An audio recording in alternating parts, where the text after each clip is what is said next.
Alright, manhero akanaka maZimbabweans masikera sekose kwamasikera. Mwari akuitire zvakanaka azova mudziviridzi wezvakaipa pakati peupenyu hwenyu madekwana ano.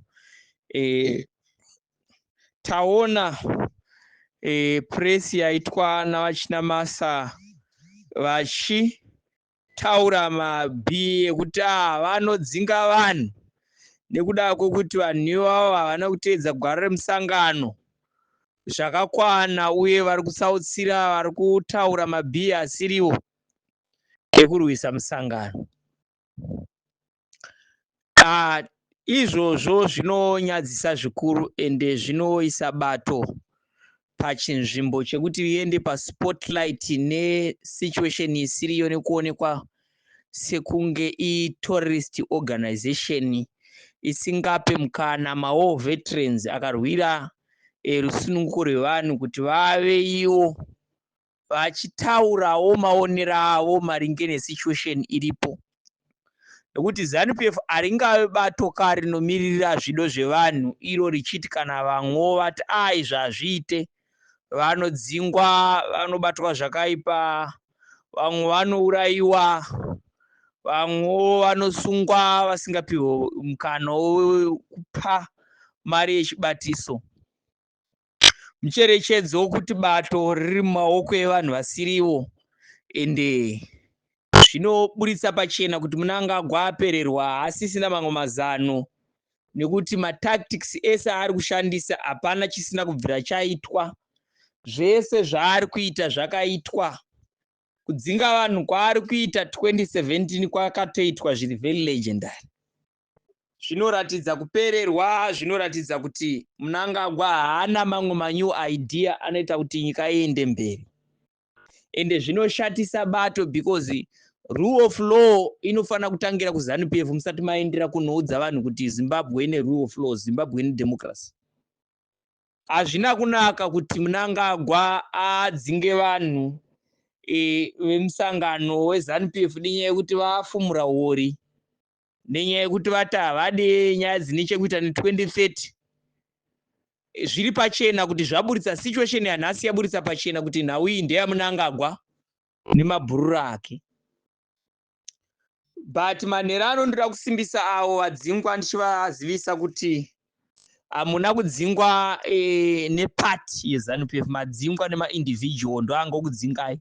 Chinamasa mwoyo wake hautoda, but anenge achiteedzera order. Ari kusvika kuurayiwa, haikuona mavhiki apfuura akanga apotsa afira paakabirwa motikari yake. Saka akungonzi munhu akanzi tena right anotena, akanzi tena left anobva atena. Saka ndo zvaakungoita.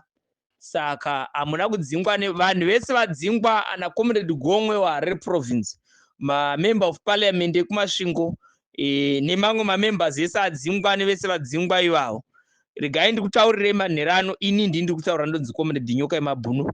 Hamuna kudzingwa neZANU-PF, madzingwa nebato rekuMidrand. Kabau yekuMidrand ndo yakudzingai, ndo yauya pazvivhitivhiti. ZANU-PF ichazotaura zvayo, ichataura in 28 days from today. Ichazotaura muonero wayo. Hamuna kudzingwa muchiri musangano weZANU-PF, hapana anokumisa kupfeka matisheti emusangano. Rambai muchipfeka matisheti emusangano. Nekuti hamuna kudzingwa nebato, madzingwa nefaction yekuMidrand inotungamirirwa naMnangagwa naMudha ndo yakudzingai. Saka therefore Mnangagwa ari kuprotecta mainterest ezvido zvaanoda iye. That's the reason why vana vake vari kugrebha mainstitution egovernment. Takazvitaura kudhara takati ini makandiona ndichitaura pana zvire kuti ndinovenga Mnangagwa, handivenge Mnangagwa, asi inyaya yekutoti Mnangagwa personally ari kushandisa vana vake vari kubira nyika. Zvinoitwa naMuseveni ndizvo zvaari kuda kuti aite muZimbabwe. Saka hatingatongwe nedictator rakafanana naMnangagwa richifunga kuti rine mahwani stereki kuti zvaanoda ndizvo zvaanoita. Paive pandai kutokutaurirai kuti Mnangagwa yatova security threat munyika yeZimbabwe. Andimazvona. Kana tikarega kubvisa Mnangagwa munhu uyu, by December this year nyika inenge yatova private company. Andimazvona haatomboda kana kuti mumwe munhu aone business kunze kwevana vake. Andimazvona ka ezvizvi ndakakutaurira chamani ngozo ndichisa audio vamwe vakatota anopenga nyoka yemabhuna anotaura zvinhu zvisiko. Andimazvona ka now ndichitaura munoti ndinovenga ED handina chandinomuvengerei ndinomuvengerei. Now mvura yese yave yaDerish Ngwaya naCollins, mvura yemaharare izvozvo yave yaDerish Ngwaya naCollins, refuse collection yave yaDerish Ngwaya naCollins, security ndivo, security yakanzuri chayo ndiyo.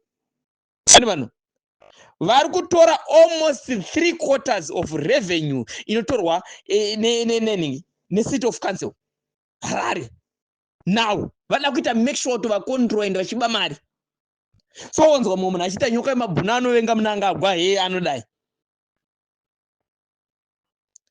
Idine vana vake vanoda kukwana pese vanotoda kukwana. Havatomboda kana mumwe anoda kupindira ipapo. Saka regai tikutaurirei zvedu, tikupei chimwe chokwadi chemahara. Hapana chinhu chiri kuzomboenderera mberi naMnangagwa. Mnangagwa is a dictator and he is a criminal himself. Zvokunzi akatenderedzwa nembavha Gushungo ndovanga vakatenderedzwa nembavha, but he is a criminal himself. Himself he is a criminal. Indai mutaurire kudaro. Ende nevari padhuze pake mabodyguard ari kunzwa mutaurire kuti you are a criminal and tiri kudzinga. Vana vese vanga vachitereterwa upenyu hwavo chinzi madzingwa muri kudzoka in 28 days. I'm here to declare right this minute. Taura ndini nyoka yemabhunu kutaura panapa. Animanzwa. Ende matsotsa ake maminista ake anodhira neshuni yake. That's why muri kuona kana Chivhayo T-boy wake achitenga jeti. Iye ane mari yakaita sei majeti mangani. Munoziva here kuti jeti yaimzi iri kuhaiwa, iri kubva kuAbu Dhabi wati iri kuhaiwa. Munoziva kuti jeti yake Mnangagwa yaibhadhira mamillions ichinzi yahaiwa ijeti yake. Sanyepero matsotsa. Kanzuru yakapiwa mari, kanzuru yakadai kunhingi yakapiwa mari ichinzi toda kuti tipe Chiangwa 526 hectares of land. Yakapiwa mari, vakadedzwa ikoko na Minister Garwe anga ari involved panhau idzodzo. Andimazvona vanhu vakanga vari involved ipapo ndinhingi Clean Gazibi ndiye mumwe anga ari involved ipapo. The estate manager anga ari involved ipapo. ZANU-PF councillor Stanley Banda housing chairman anga ari ipapo. Komva kwaita Triple C councillor anonzi Mhara finance chairman anga ari ipapo. After all those councillors, management were invited ku office kwaChiangwa uko. Vakanosimbisa deal. Land iyo yakanga yatorwa naChiangwa in 2001. Ndobva koti yazviramba akati aiwa uyu munhu ikwawo iland baron uyu haana mapepa siyana inazvo. Andimazvona. Ndobva azodzoka ndokuuya kuzobhadhara mari zvakare. Land yakunzi yakuita sei yakutorwa zvakare. Saka zvinhu zvinosuwisa ende tinotsona kuti nyika yedu haina kwairi kuenda. Andimazvona. Land iyo kana kuri kuti yaifana kutengeswa, inofana kutengeswa zvakachena poitwa bidding according to Urban Council Act section 152 ndo inofana kushanda ipapo, then zvinhu zvoitwa nenzira yakanaka. Kana pane vanhu vanotoda kutenga zvinhu zviri pachena. Saka Garwe iwewe uri kuita zvinhu zvimapwapwa ako uchifurirana nevanhu uchibira nyika uchiita zvaunenge uchiita vanhu vachikuomberera uchinzi une ma1 stake. Don't worry, your days are coming ende uchazonatsodzwisisa kuti no nyika haitorwe. Kana kune vamwe dzimwe mbwende dzinosikira dzitaura Mnangagwa dzichimuti aiwe une ma1 stake. Mnangagwa haana kana ma1 ana waya. Nyeperanai stake muchinyeperana zvamunotaurirana muchitaura zvisina basa semapwapwa. Mnangagwa anofana kungosiya chigaro oenda kuPrazi onogara. He is a criminal of most higher. Ani vazinzwisa. Munganyeperana zvenyu muchitaura zvisina basa muchidimi zvamusikira muchinyeperana. Kune vamwe vari kutofara tovarakashi gomwa dzingwa zvakati zvazoitika. Guys, you are playing games. You are playing games, I'm telling you. And you are playing with fire. And zvinoreva kuti Mnangagwa haana kana new ideas. Achiri kungoshandisa old tactics. Nyika iyi ndeyevanhu, and we want to make sure kuti nyika yadzorerwa kuvanhu. Asingadiwa anodiwa nyika yagadzirwa, nyika yedirwa shuga, vana veZimbabwe vorarama zvakanaka.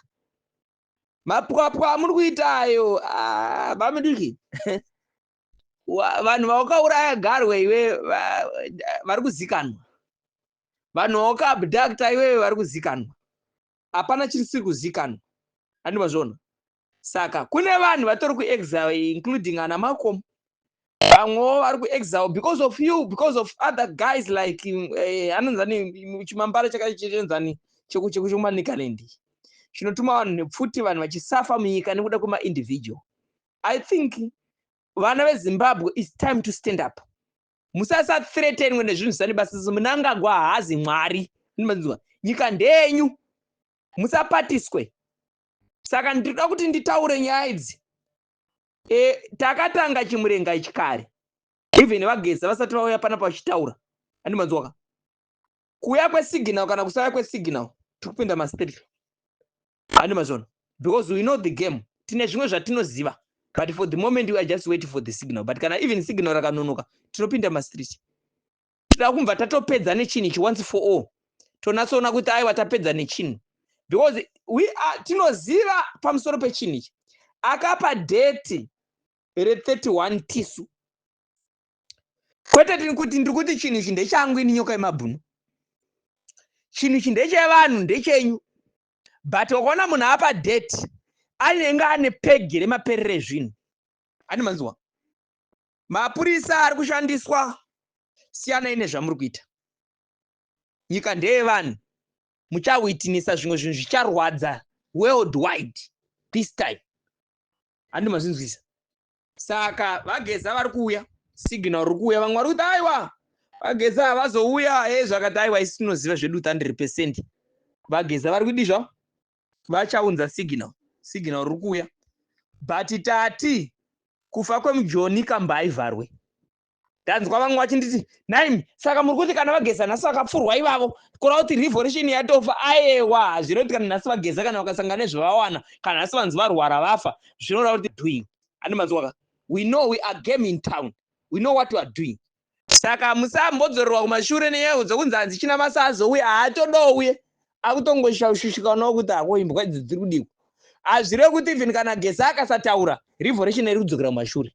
Ndati ndite clear ipapo. Because ndiri kunetswa nevanhu Winbox vachiti nyoka saka uri kuti geza kana kuti nhasi anzi asangane zvaasangana zvokuda kuti 31 March haisisikwa aiwa. Nawo haisi yageza. Geza pachaka akataura wani vageza vakataura wani pachena vakati aiwa nawo iyi haisi yangu. Ndenyu imi vana veZimbabwe. Saka why imi muchida kuitwa fune nevamwe varume vakuru vanoda kukubatai kumeso. Musateerere mavara akashava. Vanenge vachitaura kuti takashandiswa. Zvekushandiswa 2017 is nothing to do nenyaya dziri kuitika idzi. Andimanzwa.